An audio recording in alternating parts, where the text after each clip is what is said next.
Hello guys! Ayan, so hello! Happy Saturday po sa ating lahat. Ayan, so for today's video, nandito pala ako ngayon sa loob ng isang mall dito sa Cebu. Ayan, kasi naboboard ako sa bahay, wala akong magawa.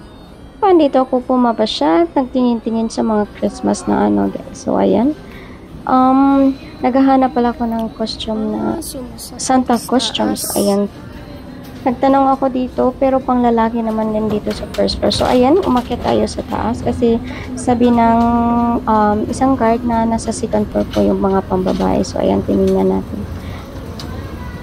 So, andito tayo. O, diba? Naghahanap. Ayan, may nakita ako, guys. So, may nakita ako. Kaso, ang ganda niya talaga. Pero, hindi ko kasi size.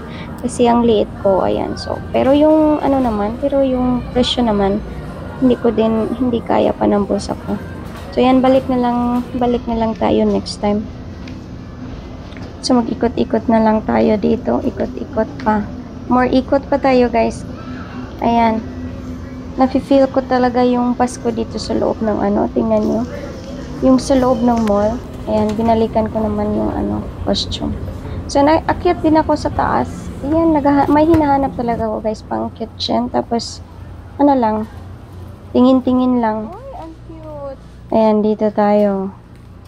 Ayan, pero parang may nakita ako. So, ayan, mag-ikot-ikot muna tayo dito. Kasi parang may nakita akong lalagyan ng sapatos.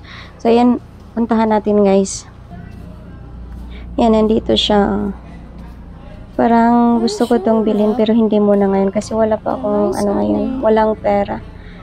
So, ayun guys. So, diba medyo may kalakihan siya. Kasyang-kasya po yung lahat ng sapatos ko.